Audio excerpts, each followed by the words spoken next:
नमस्कार दोस्तों, online classes में एक बार फिर से आपका स्वागत है। मैं गौरी शंकर सिंह, भौतिकी कक्षा 12। आज हम लोग चर्चा करेंगे अध्यारोपण के सिद्धांत पर। यदि पूर्व की बात करें तो पिछले वीडियो में हम लोग कूलाम के नियम, आवेश, उनके गुणधर्म वगैरह की चर्चा कर चुके हैं। आते हैं, आज जानते हैं अध्यारोपण का सिद्धांत क्या है।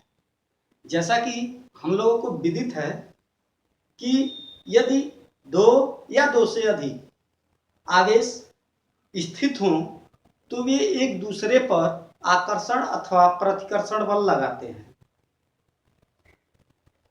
अगर किसी निकाय में बहुत से आवेश हों, दो से अधिक या नावेश हों, तो उसमें से यादृच्छिक रूप से किसी एक आवेश को चुन लिया जाए।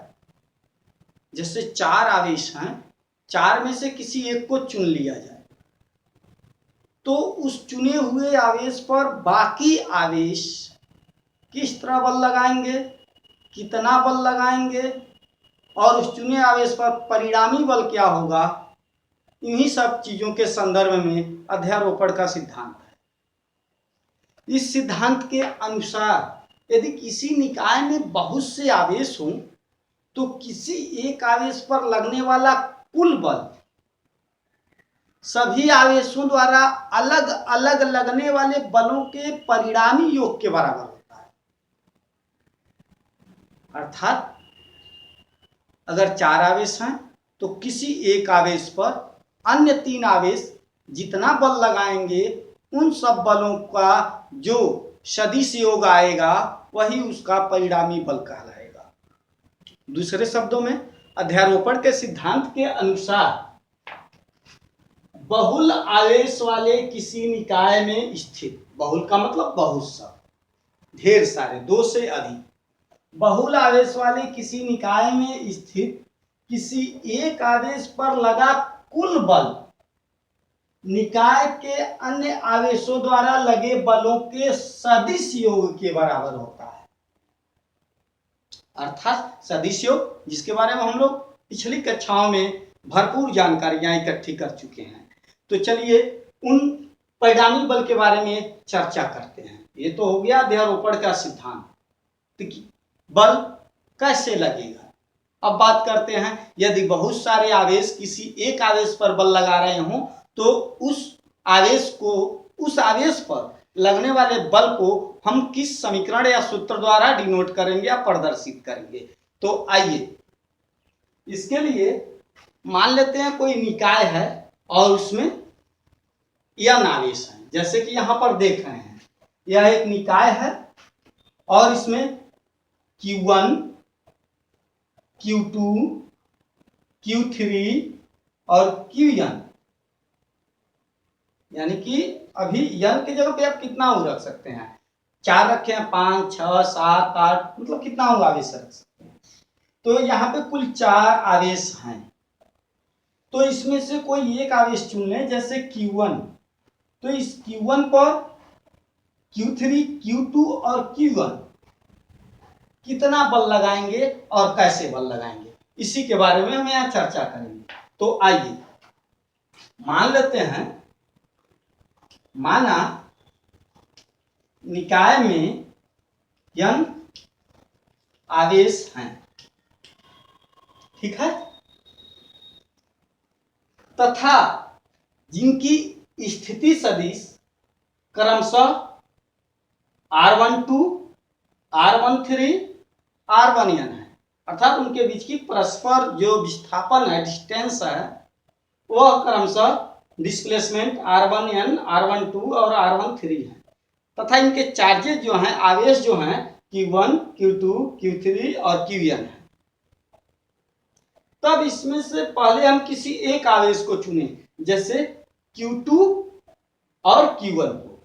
तो Q2 द्वारा Q1 पर कितना बल लगेगा, तो इस चीज को, बाकी चीजों को लिखने के बाद लिखते हैं, Q2 द्वारा Q1 पर लगा बल। तो बल हम कैसे ज्ञात करेंगे, कूलाम के नियम से। तो कूलाम का नियम कहता है कि किसी आवेश द्वारा अन्य आवेश पर लगा बल बराबर होता है 1/4πε0 Q1 Q2 upon R square. तो हम बल ज्ञात कर रहे हैं F। तो कौन सा बल ज्ञात कर रहे हैं? 1 पर लगा बल। तो F1 किसके द्वारा लगा बल? Q2 के द्वारा। तो यहां पर 2 यानी F1 2। ठीक है। अब F12 बराबर हो जाएगा, ये तो कांस्टेंट है ऐसे ही रहेगा 1/4πε0। और जो आवेश है, पहला आवेश है Q1, दूसरा आवेश है Q2 अपान विस्थापन कितना है?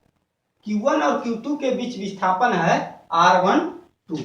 तो R12 और यहाँ पे कैप R12, क्योंकि इनका रिजल्ट जो आएगा वह वेक्टर R12 स्क्वायर आएगा। ठीक है दोस्तों। तो आइए फिर नेक्स्ट इसी प्रकार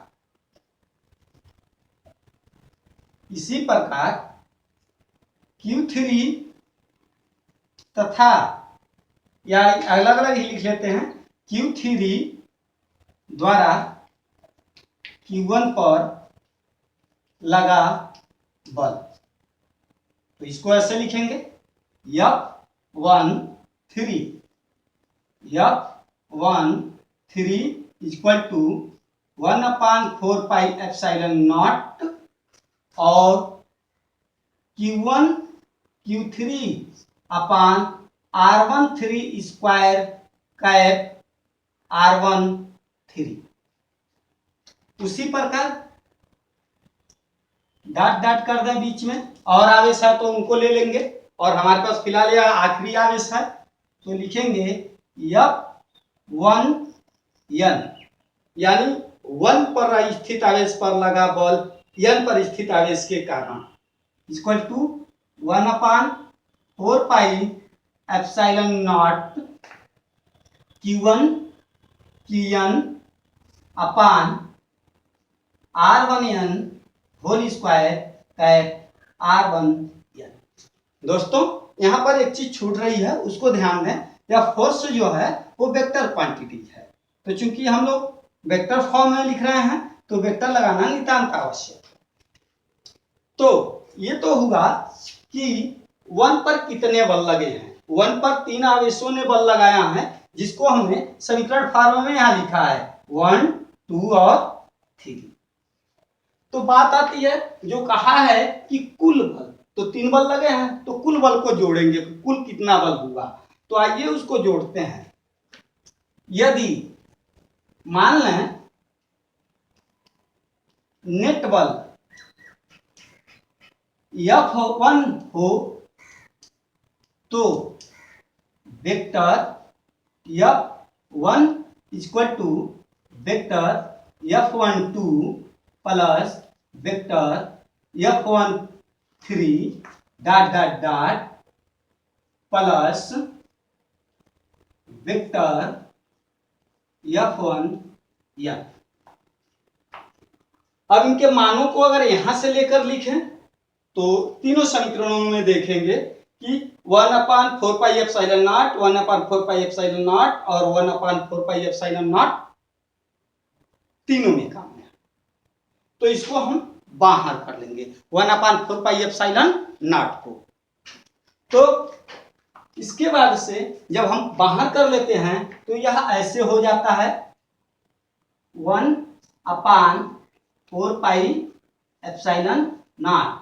और कोष्टक में एक चीज और ध्यान देंगे कि Q1 जो है वो अभी सब में कॉमन है, तो इसको भी हम Q1 को बाहर ही ले लेते हैं Q1।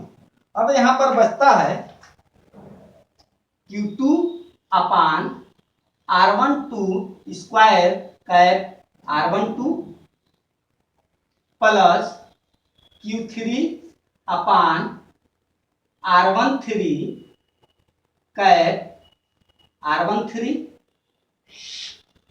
Dot dot dot plus Qn अपान R1n स्क्वायर कैप R1n। तो दोस्तों, यह आज आपने पढ़ा अध्यारोपण का सिद्धांत। अर्थात अगर बहुत सारे आवेश हों तो सभी आवेश मिलकर के एक आवेश पर कुल कितना बल लगाते हैं और उसको समीकरण रूप में हम कैसे ज्ञात करते हैं। तो आज के लिए बस इतना ही। अगले वीडियो में फिर नए टॉपिक के साथ मिलेंगे। तब तक के लिए धन्यवाद, नमस्कार।